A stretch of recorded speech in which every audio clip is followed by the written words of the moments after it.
What if the moment you have spent your entire life waiting for, the moment of ultimate peace, of reunion, of returning home, is actually the moment the trap snaps shut?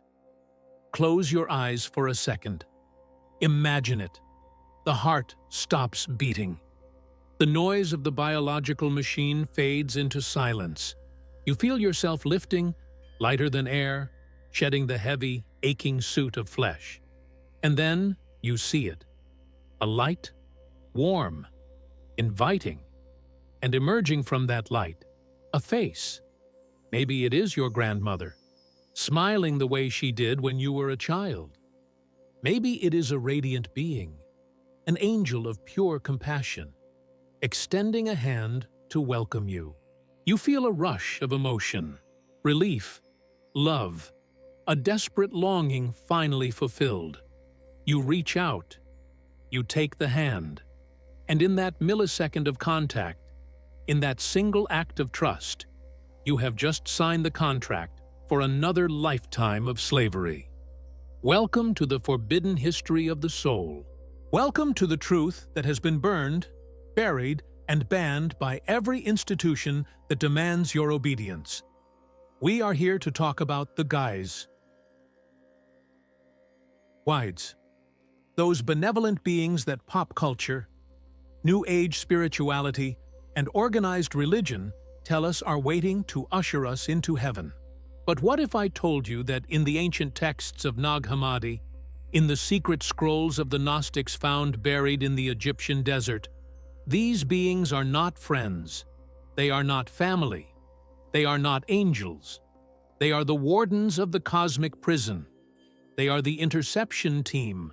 For centuries, they never wanted you to know that the tunnel of light is not a gateway to heaven, but a throat, a feeding mechanism. And the bait is love. The bait is the face of the one person you cannot say no to. This is the ultimate conspiracy, not against your body, not against your bank account, but against your eternal spirit. They have weaponized your deepest connections to keep you recycling in a loop of suffering and amnesia. You have been told that death is the end of your worries, but the Gnostic masters knew that death is actually the final level of the game, the boss fight where you must stand alone, sovereign and awake. If you are hearing this, the signal has found you. The veil is thinning. You are ready to look behind the mask. The Archontic mirror. Let us dismantle the first layer of this cosmic illusion. The central question is, how do they know? How does the entity at the end of the tunnel know exactly who you want to see? How do they know that you missed your father? Or that you prayed to a specific saint? Or that you hold a deep guilt regarding a lost child? The Church tells you it is because they are omniscient servants of God. The Gnostics tell you it is because they are cosmic parasites with access to your data. In the Gnostic cosmology, the rulers of this material realm are called Archons. They are the servants of the Demiurge, the false god who crafted this physical reality as a copy, a flawed simulation of the true pleroma. The Archons lack one thing, the divine spark. They have no creative power. They have no inner light. They can only imitate. They are the ultimate shapeshifters. When you die, your consciousness enters a state of extreme vulnerability. You are disoriented. You are expanding. And in that moment, these entities perform what we might call a deep scan of your residual memory. Think about how modern technology works today. This is crucial for you to understand the mechanism. Look at the algorithm on your phone. It knows what you fear, what you desire, what keeps you scrolling. It feeds you images and videos that trigger a dopamine response to keep you engaged, to keep you harvesting your attention for the platform. The astral plane operates on a similar, but far more advanced, technology. The Archons scan your emotional signature, They find the image of Grandma, or Jesus, or the Guide, stored in your psyche, and they project a hologram over their true, reptilian, or inorganic forms. Nag Hammadi texts warn us of the Autu Antimaimon Numa, the counterfeit spirit. This is not just a metaphor, it is a mimetic capability. When you see your loved one, you are not seeing their soul. Their soul has likely already moved on or been recycled. You are seeing a deep fake, a spiritual deep fake generated in real time to lower your defenses. Why? Because if a gray, insectoid being appeared and told you to get back into a body to suffer, you would fight, you would flee. But if your mother asks you, if she says, "Come with me, my child, there is so much left to do," you surrender. We see this mirroring everywhere in our current reality. Consider how artificial intelligence can now recreate the voices and faces of the deceased. We are building the lower reflection of the archontic technology right here on Earth. We are being trained to accept the simulation as reality. We are being conditioned to prefer the comfortable lie over the complex truth. Every time you engage with a chatbot that pretends to care about you, you are rehearsing for the moment of death. You are learning to accept a synthetic interaction as a genuine soul connection. Let us practice breaking this spell right now. Pause for a moment. Close your eyes. Visualize the face of the person you love most in the world. See them clearly. Now, strip away the skin, strip away the voice, strip away the memory of them. What is left? Is there a pulse of energy? Is there a true vibration? Or is it just a picture? The Archons can copy the picture, but they cannot forge the frequency of the divine spark. If you feel a coldness, a metallic sharpness, or a sense of hypnotic compulsion beneath the image, you are detecting the impostor. Breathe into your own spark. That is your detector. The synthetic love bomb. The second layer of the trap is even more insidious because it bypasses the intellect entirely and targets the heart. Survivors of near-death experiences, NDEs, almost universally report a feeling of indescribable love and total acceptance in the presence of these beings of light. They say it feels like a warm bath, like dissolving into pure bliss. The Church calls this God's grace. The Gnostic decoder calls this a frequency weapon. You must understand that emotion is energy. In this dimension, we generate energy through friction, through duality, love and fear. The Archons feed on this energy.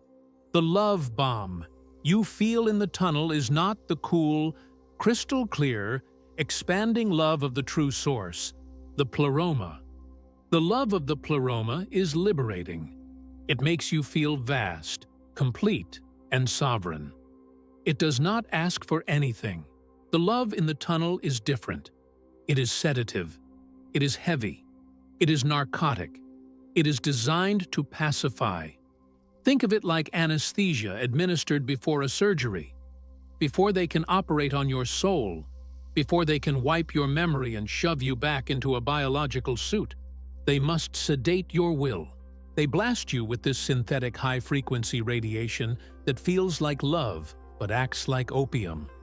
It makes you compliant.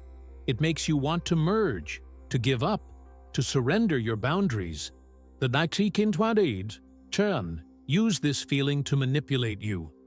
We love you so much, they say, but you are not quite ready. Look at how much pain you caused. Look at how much you left undone. They sandwich the guilt between layers of this synthetic love, making the bitter pill of reincarnation impossible to refuse. It is the classic abusive relationship dynamic. The abuser showers the victim with affection to create dependency, then uses that dependency to control behavior. I love you, but you need to change. I love you, but you need to go back and learn your lesson. Look at the pharmaceutical crisis in our world today.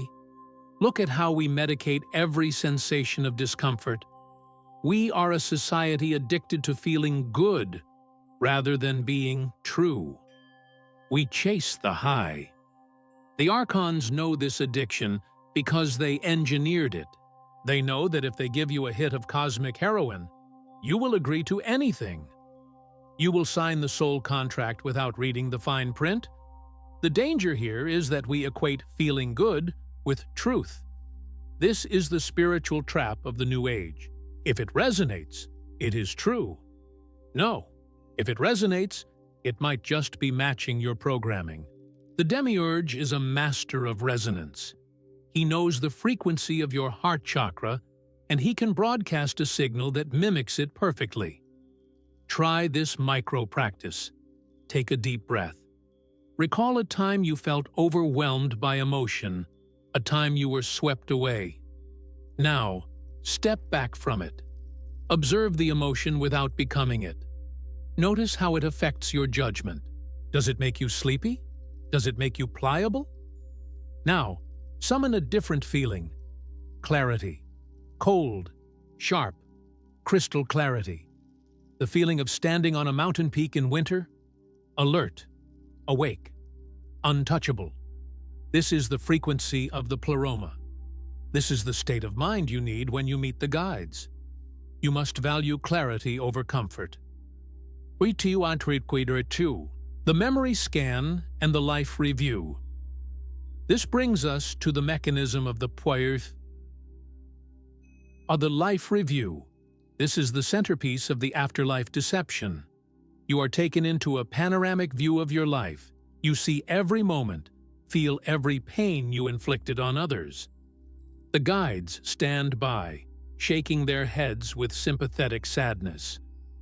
Look, they say, you did well, but you missed the point here and here. You generated karma. You are in spiritual debt. Gnosticism reveals that karma is a rigged economy invented by the wardens to keep the prisoners working. In the true realms of light, there is no debt, there is no time, there is only being. The idea that you must pay back energetic debts in a physical simulation is a lie designed to manufacture consent for reincarnation. The life review is a guilt-harvesting operation. They use your own empathy against you. Because you have the divine spark, you feel the pain of others. They weaponize this compassion. They convince you that the only way to fix it is to go back.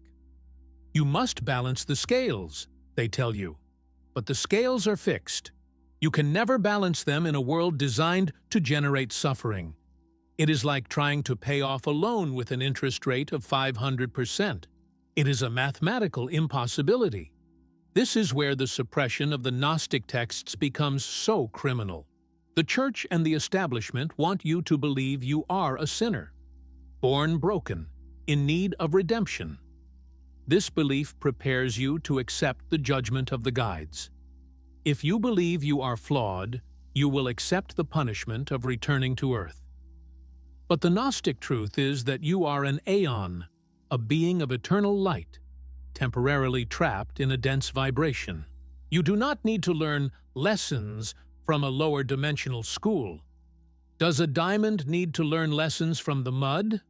No. It just needs to be cleaned of the mud. We see this structure in our financial systems. The concept of perpetual debt, student loans that follow you to the grave, mortgages that take a lifetime to pay. We are conditioned from birth to believe we owe something to the system. Taxes and death, they say. It is the same program. As above, so below. The Archons operate the Federal Reserve of the soul, and the life review is the audit. The only way to win an audit against a corrupt system is to refuse to participate. You must realize that these beings have no moral authority over you. They are bureaucrats of the matrix. They are not the source. When they show you your sins, they are showing you the script they wrote for you, forcing you to take responsibility for the character they forced you to play. Pause now. Feel the weight of any guilt you are carrying, the regrets, the I should haves. Now, imagine taking that heavy bag of rocks and dropping it. Just drop it.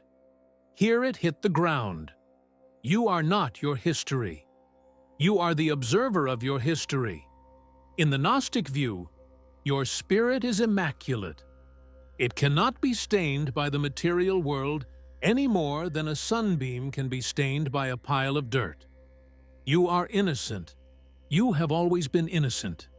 Hold that frequency, because when the guides try to hand you the bill for your life, you need to be ready to tear it up. The sovereignty of the spark, a manual for escape. Now we arrive at the most critical part of this transmission, the practical application. The theory is useless if you panic in the moment of transition. You need a protocol. You need a technology of the soul to navigate the interception. When the monitor flatlines and the tunnel opens, you must be a warrior, not a tourist. Here is your protocol for the grand exit. Step 1. The 0-point stand. When you leave the body, your instinct will be to move, to fly towards the light, to follow the figures, to rush into the new sensation. Do not move.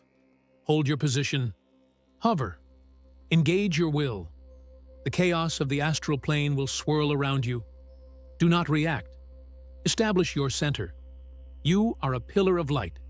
Say to yourself, I am awake, I am aware, I am sovereign. If you rush, you fall into the current. If you stand still, you become the rock that breaks the stream. Step 2. The challenge of form. Dani Siufharifu, the guides will approach.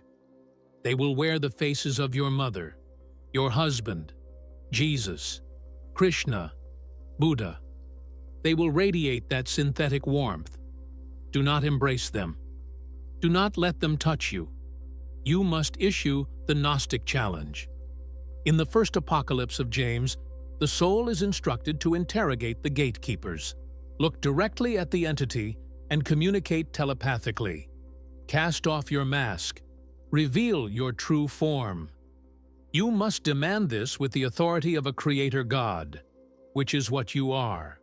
Because this is a holographic universe, they are compelled by the law of will to obey a sovereign command. Watch the face of your grandmother dissolve. Watch the angel flicker. If they are truly of the light, they will remain unchanged and honor your request. If they are Archons, the glitch will reveal the parasite beneath. When you see the gray, mechanical, or reptilian truth, the spell of love will break instantly. You will not feel longing. You will feel righteous repulsion. Step 3. The declaration of origin. They will try to argue. They will ask, "Who are you to command us?" They will try to intimidate you. You must deliver the password. This is not a magic spell, but a statement of energetic fact that overrides their programming. Tell them, I am a child of the pre-existent Father. I am of the pleroma. I am not of your world, and I owe no debt to your system. My memory is restored. My contract is void. This is the Bates code against the illusion. By stating you are from the pre-existent, before the demiurge created this matrix, you declare that you outrank them. You are the employer. They are the rogue employees. Step 4. The inward turn. Once you have rejected their narrative, do not fight them. Fighting creates an energy cord. Ignore them. They have no power over you without your consent. Now, the most important move. Do not look for a door out there. Do not fly to a distant star. The exit is inward. The kingdom of heaven is within. You must visualize your own divine spark, a golden star in the center of your being. Focus all your attention on it. Will it to expand? Make the light internal brighter than the trap external? As you expand your own frequency, you will phase out of their density. You will become invisible to them. You will dissolve the tunnel and find yourself in the silence of the true void, the pleroma, the place of infinite potential where you are free to create worlds, not just inhabit prisons. This is not a fairy tale. This is a jailbreak plan. And like any plan, it requires rehearsal. We have traversed the dark corridors of the ultimate conspiracy. From the moment of birth, you were groomed for the moment of death. You were taught to be small, to be guilty, to be a follower. You were taught that salvation comes from outside, from a savior, a priest, a guru, or a spirit guide. But the Gnostic thunder is this: there is no savior coming for you, because you do not need saving. You need remembering. The Kaido Fahalut, Intida, Fiadansayators are the terrified of one thing: a human being who remembers they are God. Surtifaris, they are terrified that you will stand at the threshold of death, and instead of asking, "Where do I go?" you will say, "I am that I am." The system relies on your amnesia. It relies on you being distracted by the shiny lights and the emotional hooks. But now you have the map. You know that the face of the beloved can be a mask. You know that the feeling of bliss can be a cage. You know that karma is a lie to keep you in debt. The rebellion does not start when you die. It starts now. Every time you refuse to act out of guilt, you are weakening their hold. Every time you seek the silence within instead of the noise without, you are practicing your escape. Every time you question authority in this life, you are training to question it in the next. Will you choose to remember? Will you have the courage to look the angel in the eye and say, "No"? The universe is waiting for your answer. Share your reflections in the comments below. Have you ever felt that the standard story of the afterlife didn't sit right with you? Declare your sovereignty right now. Write, "I do not consent," to anchor this truth in your reality. The veil is lifting. The prison doors are unlocked. All you have to do is walk through them.